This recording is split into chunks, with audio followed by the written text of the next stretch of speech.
Bonsoir à tous, j'ose bien croire que vous vous portez à merveille. Moi je vais super bien et je rends grâce à Dieu. Alors ça fait longtemps que je n'ai plus fait d'émission, justement, c'était pour la bonne cause. Et comme vous pouvez le constater, il fallait que je me concentre sur mes études et par la grâce de Dieu, ça s'est bien passé et c'est grâce à vos messages d'encouragement, grâce à vos messages de soutien. Et pour cela, je tiens sincèrement à vous réitérer mes sincères remerciements. Aujourd'hui, je vais vous parler des obligations et des devoirs qui découlent du mariage. Les devoirs qui découlent du mariage sont sociologiquement nombreux, mais juridiquement sont environ au nombre de 5, sinon que cela varie suivant les pays. D'abord, les époux doivent respecter le devoir de cohabitation. Ce devoir sous-entend une vie commune et des rapports charnels entre les époux que l'on appelle en latin le corpora carnalis. Le devoir de cohabitation strictement s'entend du devoir de vivre ensemble sous le même toit, de partager le même lit, de manger à la même table. Mais au regard des contraintes professionnelles actuelles liées aux affectations et autres, les juges apprécient cette notion. Mais lorsque vous abandonnez votre foyer sans motif, eh bien, la loi règle votre sort suivant ce que nous appelons abandon moral de foyer. Le deuxième devoir que je vais ensuite évoquer et qui sans doute titillera certaines personnes est le devoir de fidélité.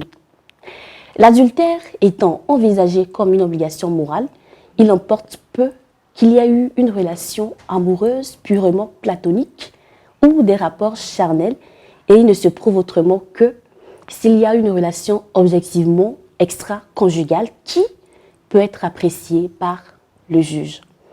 En outre, les époux doivent respecter le devoir de secours qui recouvre les obligations pécuniaires entre eux, lesquelles se manifestent sous la forme de la contribution aux charges du mariage et qui, une fois le couple séparé, peut être maintenu sous la forme d'une pension alimentaire.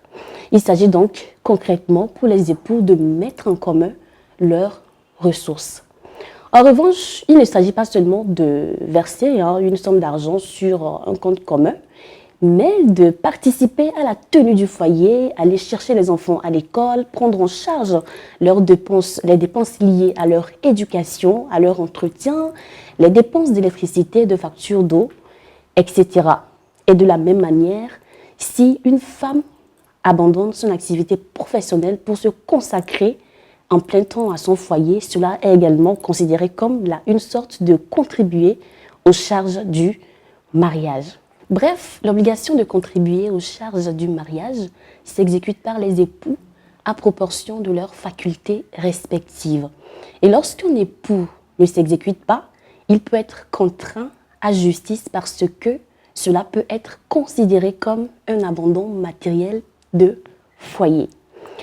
L'avant-dernière obligation à laquelle les mariés ou les futurs mariés font ou feront face dans le mariage est celle d'assistance ou soutien moral ou matériel à son conjoint.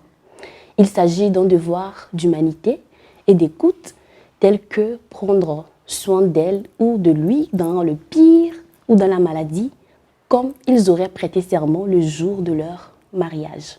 La dernière obligation que je pense qu'il faut aussi développer est le respect et l'affection. Les époux doivent éviter de se lancer des injures, par exemple. Chacun doit prouver qu'il aime l'autre et le supporter quand il est dans un état de faiblesse. Sinon, répliquer aux injures de l'autre peut également être constitutif de la violation de cette obligation qui est le respect et l'affection mutuelle entre les époux. Messieurs, dames, j'espère que cette vidéo vous aura éclairé par rapport à certaines zones d'ombre que vous aviez avant. Alors, si vous avez des observations ou des apports éventuellement à me faire, n'hésitez pas à me les faire parvenir dans les commentaires parce que nul n'a le monopole du savoir. Donc, n'hésitez pas, je vous répondrai. Alors, si vous êtes au Togo, au Cameroun, au Bénin, en Côte d'Ivoire ou dans plein d'autres pays, vous pouvez vous référer au code des personnes et de la famille de vos pays respectifs pour avoir plus de contenu sur ce sujet. N'hésitez pas à partager cette vidéo dans vos différents groupes afin d'aider vos proches à connaître les devoirs et les obligations du mariage qui les attendent avant de se lancer justement dans les liens du mariage. Merci infiniment et à très bientôt.